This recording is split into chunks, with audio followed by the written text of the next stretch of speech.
Hello दोस्तों, मैं अभिलोधी आप सभी का स्वागत करता हूं आपके अपने यूट्यूब सुपर मैथ चैनल में। तो दोस्तों, हम इस वीडियो में संपूर्ण भारत के जीके के क्वेश्चन पढ़ेंगे, जो कि दोस्तों आप लोगों के लिए बहुत ही इम्पोर्टेंट है। इसलिए दोस्तों, आप इस वीडियो के शुरू से लेकर अंत तक बने रहिएगा, ताकि आपको प्रत्येक क्वेश्चन इस वीडियो में समझ में आ जाए। और दोस्तों, ये वीडियो चाहे आप एसएससी की तैयारी कर रहे हो, या फिर यूपीएससी की, या फिर एमपीएससी, या फिर अन्य अलग एग्जाम की, तो दोस्तों ये सभी के लिए बहुत ही इंपॉर्टेंट क्वेश्चन है। तो आप बस इस वीडियो में शुरू से लेकर अंत तक बने रहिएगा। तो हम चलते हैं अपनी वीडियो की ओर, देखते हैं हम अपना फर्स्ट क्वेश्चन। तो दोस्तों, हमारा जो फर्स्ट क्वेश्चन रहेगा ये रहेगा कि निम्न में से भारत की खोज किसने की थी। तो आपके पास ऑप्शन रहेगा A Mrinal Pande, option B Vasco da Gama, option C ayurvedic आचार्य, ऑप्शन डी इनमें से कोई नहीं। तो दोस्तों, इसका जो राइट आंसर होगा वो होगा option B Vasco da Gama ने। ठीक, अब हम देखते हैं अपना अगला क्वेश्चन। तो हमारा जो अगला जो क्वेश्चन है दोस्तों, कि भारत का आकार किस प्रकार का है। तो दोस्तों, यहाँ पर आकार पूछा है, तो आपके पास ऑप्शन हो जाएगा ए त्रिभुजाकार का, ऑप्शन बी चतुर्भुजाकार का, ऑप्शन सी पंचभुजाकार का, ऑप्शन डी षष्ठभुजाकार का। तो दोस्तों, जो हमारा भारत का नक्शा है ना, तो वो कुछ इस प्रकार से है।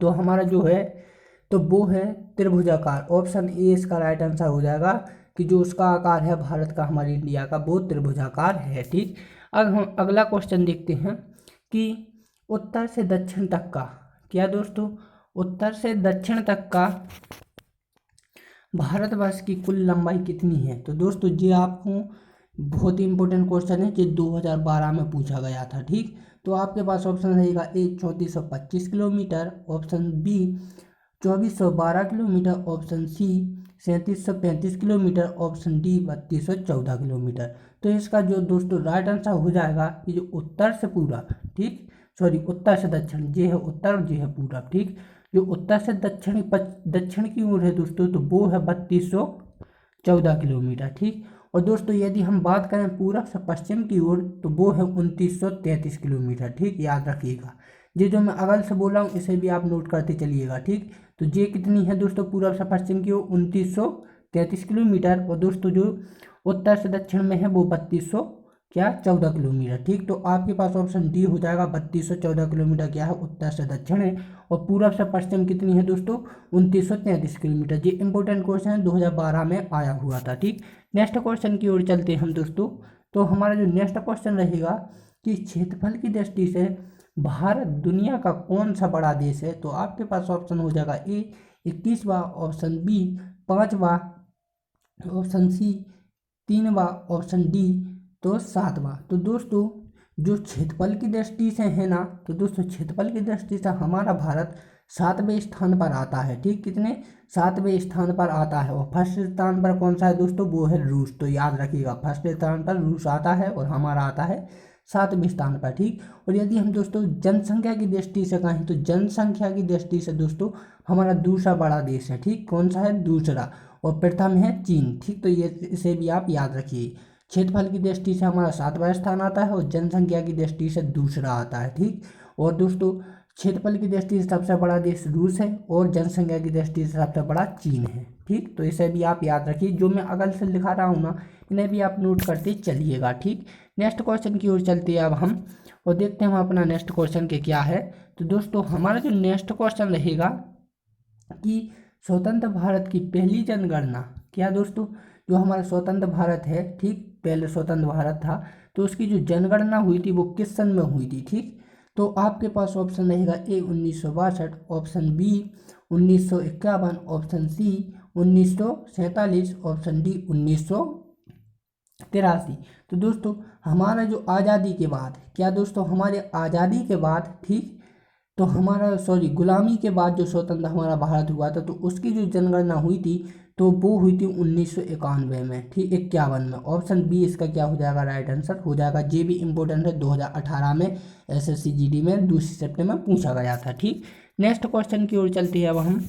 तो हमारा जो नेक्स्ट क्वेश्चन रहेगा कि वर्ष 2011 की जनगणना भारत की कितनी जनगणना थी। ठीक, तो यहाँ पर देखो दोस्तों, यहाँ पर पूछा है कितनी जनगणना थी। ठीक, तो कुछ लोग ऐसे समझते हैं कि 2000 2 लाख इतनी जनगणना, ये वाला क्वेश्चन नहीं है। उनने ये पूछा यहाँ पर कि वर्ष 2000 की जनगणना भारत की कौन सी जनगणना थी, ठीक, कि 15वीं, 16वीं, 17वीं, 18वीं ऐसी पूछी है, ठीक। तो आपके पास ऑप्शन रहेगा ए 21वीं, ऑप्शन बी 5वीं, ऑप्शन सी 15वीं, ऑप्शन डी 7वीं। तो दोस्तों इसका जो राइट आंसर हो जाएगा, क्योंकि जो 2000 गणना हुई थी ना 2011 में, तो वो हमारी 15वीं जनगणना थी। कौन सी थी दोस्तों? 15वीं। और फर्स्ट हुई थी 1991 में, ठीक। तो मैंने आपको पहले ही बता दिया था, ठीक।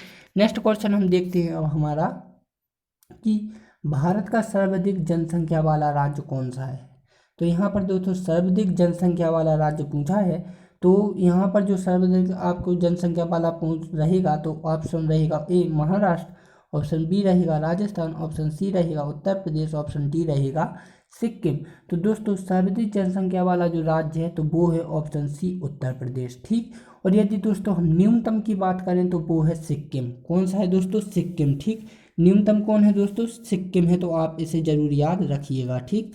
अब नेक्स्ट क्वेश्चन हम देखते और दोस्तों 2000 क्या एक से, ठीक, 2001 और 2011 की गणना के बीच वाला, ठीक, बीच वाला जो तीसरा सर्वाधिक है तो तीसरे में, तो दोस्तों वो है बिहार, ठीक। तो इसे भी आप याद रखिए, ये भी इम्पोर्टेंट क्वेश्चन है, ठीक। ये 2001 और 11 के बीच की गणना के अनुसार भारत का सर्वाधिक जनसंख्या वाला तीसरा राज्य है, ठीक। क्या कौन सा है? बिहार है। और फर्स्ट कौन सा है दोस्तों?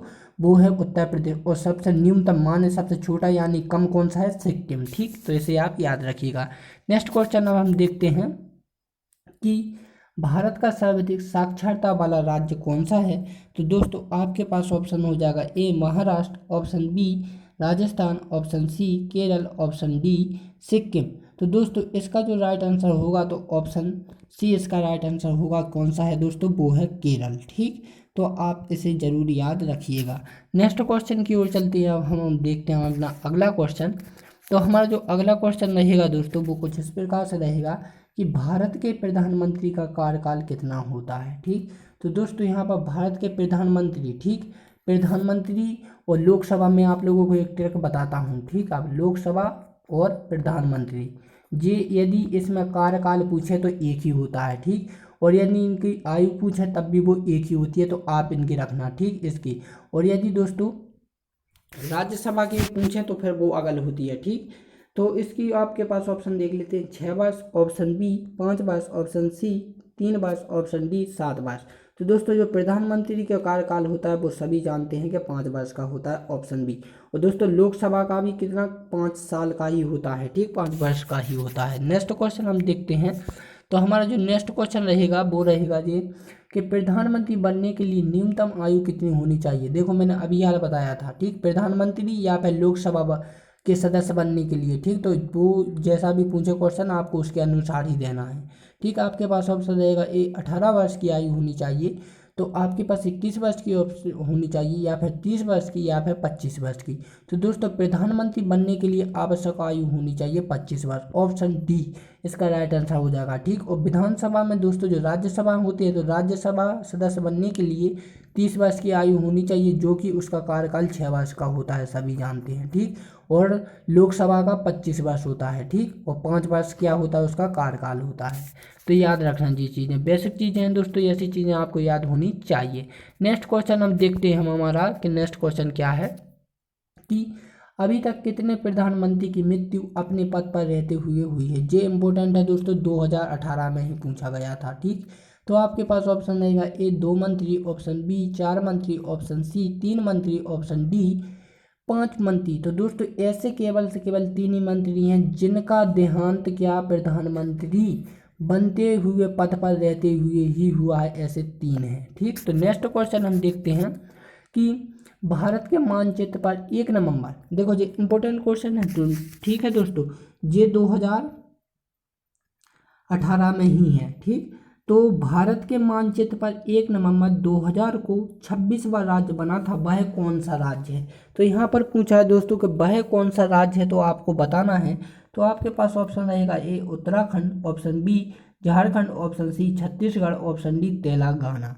तो दोस्तों आपको सभी को पता है कि 1 नवंबर 2000 को एक वर्तमान स्वरूप में कौन सा निकला था दोस्तों? छत्तीसगढ़, ठीक, छत्तीसगढ़। आपको याद होना चाहिए छत्तीसगढ़ एक राज्य है जिसको 26वां क्या बना था, एक राज्य बना था भारत का, जिसकी राजधानी दोस्तों रायपुर रखी गई थी। क्या रखी गई थी? रायपुर रखी गई थी। और जो मध्य प्रदेश से क्या दोस्तों बांट कर बनाया गया था, ठीक, जिस बांट कर बनाया गया था, जिसकी राजधानी क्या रायपुर रखी गई थी।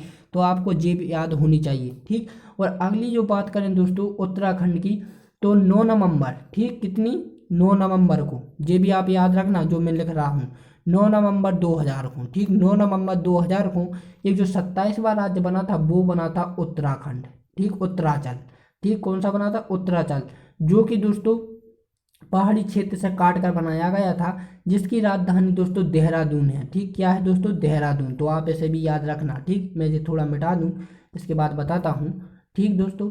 तो यहाँ पर आप याद रखना, मैं आप क्वेश्चन लिखा था जो वेरी वेरी इंपॉर्टेंट क्वेश्चन है दोस्तों, इसलिए मैं आप लोगों को बता रहा हूँ। उत्तराखंड कब बना था दोस्तों? 1 नवंबर को, ठीक, 1 नवंबर 2000 को, ठीक। और दोस्तों छत्तीसगढ़ कब बना था? जिन 9 नवंबर को बना था उत्तरांचल। और जो हमारा छत्तीसगढ़ बना था वो 1 नवंबर को 2000 को बना था, ठीक। और दोस्तों यदि हम बात करें झारखंड की, ठीक, तो झारखंड 15 नवंबर को बना था, ठीक, क्या 15 नवंबर को 28वां राज्य बना था, ठीक। तो इसकी राजधानी हमने क्या रखी थी दोस्तों? रांची रखी थी, ठीक, या रांची, जो कि बिहार से अगल होकर बना था, ठीक, जो बिहार से अगल होकर बना था। तो आप इसे याद जरूर रखना। अब बात करते हैं हम तेलंगाना की दोस्तों। तो भारत का जो 29वां राज्य बना था तब, कि ये 2 जून 2014 को बना था, ये ही थोड़ा अगल है, बाकी सब सेम है, ठीक। 2 जून 2014 को एक अगल राज्य बना था, वो बना था तेलंगाना, ठीक, बना था, जिसकी राजधानी हैदराबाद बनी थी, ठीक, क्या रखी गई थी? हैदराबाद। तो आपको ये चीज़ें, बेसिक चीज़ें पता होनी चाहिए, ये मैंने इंपॉर्टेंट चीज़ें बता दी, तो दोस्तों आपको सभी के सभी याद होने चाहिए, ठीक। नेक्स्ट क्वेश्चन की ओर चलते हैं और देखता हूँ मैं अपना नेक्स्ट क्वेश्चन, कि 2 जून 2000, देखो अभी हाल बताया था मैंने, 2 जून 2014 को किस राज्य की राजधानी हैदराबाद बनी थी, ठीक। तो आपके पास ऑप्शन रहेगा Uttarakhand, option B Jharkhand, option C Chhattisgarh, option D Telangana. तो मैंने अभी हाल बताया था कि वो राज्य तेलंगाना है जो 2 जून 2014 को बना था, जिसकी राजधानी हैदराबाद रखी गई थी, ठीक। नेक्स्ट क्वेश्चन की ओर चलते हैं अब हमारा, कि भारत के संविधान में कितनी भाषाओं को मान्यता प्राप्त है, ठीक, मान्यताएं प्राप्त हैं। तो आपके पास ऑप्शन रहेगी 18 भाषा, ऑप्शन बी 21 भाषा, ऑप्शन सी 25 भाषा, ऑप्शन डी 22 भाषाएं। तो दोस्तों, तो जो संविधान में है दोस्तों, तो संविधान में 22 ऐसी भाषाएं हैं जिन्हें क्या है? मान्यता प्राप्त है, ठीक, संविधान में, कि 22 भाषाएं बोली जा सकती हैं। और दोस्तों भारत में कुल कितनी भाषाएं बोली जाती हैं दोस्तों? तो 1652 क्या भारत में भाषाएं बोली जाती हैं, ठीक, कुल भाषाएं। और संविधान में मान्यता प्राप्त है 22 को, केवल ये याद रखना, 22 को मान्यता प्राप्त है, और भारत में कुल 1652 भाषाएं ही बोली जाती हैं, ठीक। नेक्स्ट क्वेश्चन अब हम देखते हैं।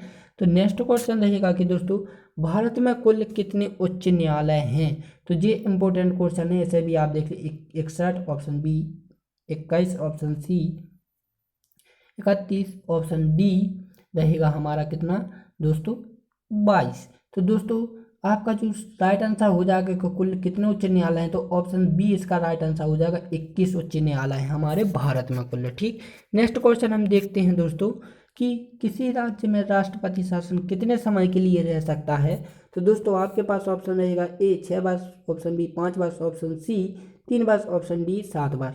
तो दोस्तों जो राष्ट्रपति होता है ना, वो किसी भी शासन को, व्यवस्था को बनाए रखने के लिए केवल से केवल उसका जो निर्णय होता है, उसका शासन जो होता है, वो किसी भी राज्य पर केवल से केवल 3 वर्ष से अधिक नहीं हो सकता है, ठीक। कोई भी नियम बनाए वो केवल किसी राज्य पर 3 वर्ष तक ही रह सकता है, उससे अधिक नहीं रह सकता है, ठीक। तो आपके पास ऑप्शन सी हो जाएगा 3 वर्ष के लिए, ठीक, राइट। अब समझ गए ना? तो अब हम अगला क्वेश्चन देखते हैं, कि भारत का राष्ट्रपति राज्यसभा में कितने सदस्यों को मनोनीत करता है? ये इंपॉर्टेंट क्वेश्चन है, ये भी 2023 में ही पूछा गया था, ठीक। तो आपके पास ऑप्शन रहेगा 10, ऑप्शन बी रहेगा 12, ऑप्शन सी रहेगा 16, ऑप्शन डी रहेगा 15। तो दोस्तों इसका जो राइट आंसर हो जाएगा 12। तो दोस्तों आपके पास ऑप्शन हो जाएगा 12, ठीक। तो दोस्तों जो 12 जो है दोस्तों, तो 12 एक ऐसा है जो लोकसभा में यानी विधानसभा में दोस्तों 12 सदस्य राष्ट्रपति चुनता है, ठीक। 12 सदस्य कितने चुनता है? राष्ट्रपति चुनता है 12 सदस्य। तो ऑप्शन बी इसका राइट आंसर हो जाएगा, ठीक। नेक्स्ट क्वेश्चन अब हम देखते हैं, कि भारत का हृदय किस राज्य को कहा जाता है? तो आपके पास ऑप्शन रहेगा ए महाराष्ट्र को, ऑप्शन बी मध्य प्रदेश को, ऑप्शन सी उत्तर प्रदेश को, ऑप्शन सी सिक्किम को। तो दोस्तों सभी जानते हैं कि भारत का हृदय हम मध्य प्रदेश को कहते हैं। ऑप्शन सी इसका राइट आंसर हो जाएगा। ठीक, ऑप्शन बी इसका राइट आंसर हो जाएगा मध्य प्रदेश। अगला क्वेश्चन देखते हैं हम अपना। तो दोस्तों जो हमारा लास्ट क्वेश्चन है, इसके बाद मैं आप लोगों को एक होमवर्क के तौर पर दूंगा, जो कि मुझे आप कमेंट करके बताएंगे कि संसद कौन चलाता है। तो आपके पास ऑप्शन रहेगा उपराष्ट्रपति, ऑप्शन बी राष्ट्रपति, ऑप्शन सी प्रधानमंत्री, ऑप्शन सी केवल राज्यसभा। तो दोस्तों मैं बता दूं कि राष्ट्रपति संसद जो चलाता है वो 3 लोग रहते हैं। एक राष्ट्रपति रहता है, दूसरी लोकसभा और राज्यसभा होती है, लेकिन इसमें केवल राष्ट्रपति का ऑप्शन दिया है, तो राष्ट्रपति ही होगा। ठीक, तो ऑप्शन ए इसका राइट आंसर हो। जे इसका पहला नाम है, लोकसभा और राज्यसभा इसका दूसरा नाम रहेगा। ठीक, नेक्स्ट क्वेश्चन हम देखते हैं दोस्तों, जे आप लोगों के लिए होमवर्क के तौर पर है। तो आप मुझे इसे दोस्तों होमवर्क के तौर पर दिया हुआ मैं, तो आप मुझे इसे कमेंट करके जरूर बताना कि इसका क्या राइट आंसर होगा।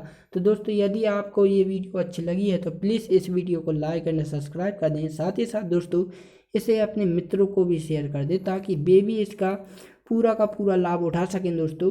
तो अब हम मिलते हैं अपनी अगली वीडियो में, तब के लिए जय हिंद एंड जय भारत।